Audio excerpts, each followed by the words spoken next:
तो चलिए आज वक्त में थोड़ा पीछे चलते हैं, उन कहानियों की पड़ताल करते हैं जिन्हें हम और आप सच मानकर बड़े हुए हैं। क्या उन सच्चाइयों पर सवाल उठाने के लिए तैयार हैं जो हमें बचपन से सिखाई गई हैं? सुनने में तो ये एक सीधा सा सवाल लगता है ना, पर इसका जवाब बहुत गहरा है।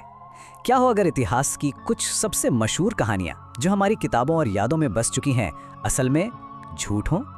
आइए इस रहस्य से पर्दा उठाते हैं। तो हमारी पहली कहानी हमें ले चलती है सीधा धरती के वायुमंडल से भी ऊपर, एक ऐसी विशाल बनावट को देखने जिसके बारे में कहा जाता है कि वो चांद से भी दिखती है। पर क्या ये बात सच है? तो मिथक ये है कि चीन की महान दीवार अंतरिक्ष से नंगी आंखों से दिखने वाली इकलौती इंसानी बनावट है। अरे ये बात तो हम सबने सुनी है, राइट? किताबों में, क्विज में, हर जगह दशकों से इसे एक फैक्ट की तरह दोहराया जा रहा है। पर असलियत कुछ और है।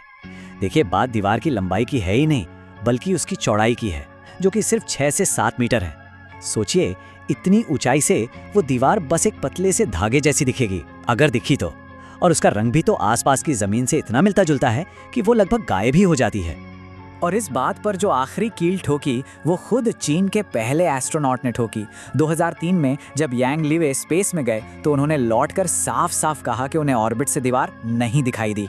बस ये एक बयान ही इस सदियों पुराने मिथक को तोड़ने के लिए काफ़ी है।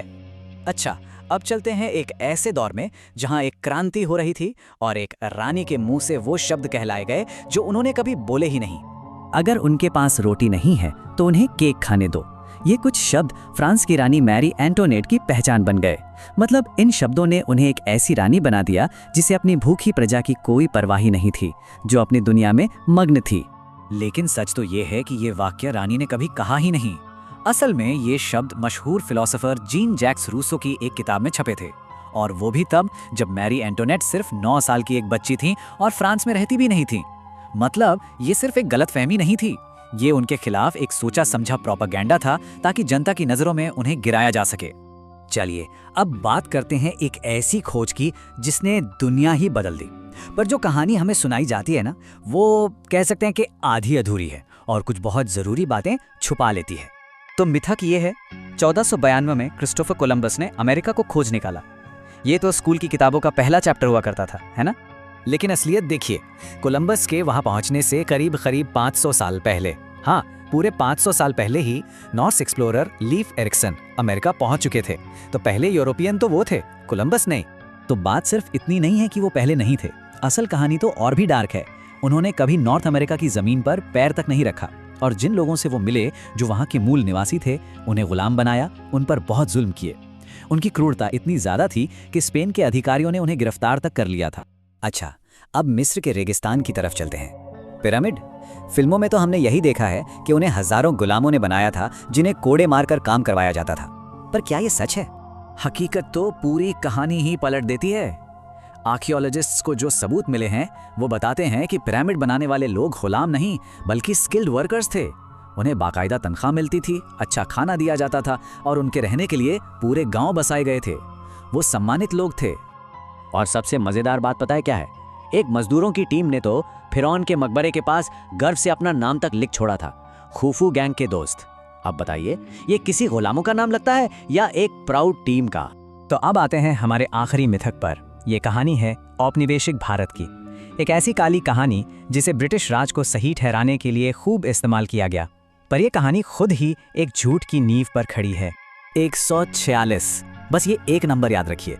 कहानी ये है कि कलकत्ता में नवाब के हुक्म पर 146 अंग्रेज कैदियों को रात भर के लिए एक छोटी सी, बहुत ही छोटी सी कोठरी में ठूंस दिया गया था। लेकिन सच ये है कि यह कहानी सिर्फ एक आदमी ने बताई थी और उसने भी इसे खूब बढ़ा चढ़ाकर सुनाया। असल में मरने वालों की संख्या बहुत कम थी और इस बात का कोई सबूत नहीं है कि नवाब ने ऐसा कोई आदेश दिया था। ये असल में एक प्रोपेगेंडा था ताकि दिखाया जा सके कि भारतीय शासक कितने क्रूर हैं। और देखिए, यहाँ तो सिंपल सा लॉजिक ही इस झूठ को पकड़ लेता है। वो कमरा महज 24 गुना 18 फीट का था। अब जरा सोचिए, क्या इतनी सी जगह में 146 लोग आ भी सकते हैं? फिजिकली ये इम्पॉसिबल था। कहानी शुरू से ही भरोसे के लायक नहीं थी। तो इन 5 कहानियों के सच को जानने के बाद एक बड़ा सवाल खड़ा होता है, हम इतिहास को आखिर समझते कैसे हैं? एक बहुत मशहूर कहावत है कि किसी झूठ को इतनी बार दोहराओ कि वो सच लगने लगे। बस इन कहानियों के साथ भी ठीक यही हुआ है। इन्हें इतनी बार दोहराया गया कि ये हमारी चेतना का हिस्सा बन गईं।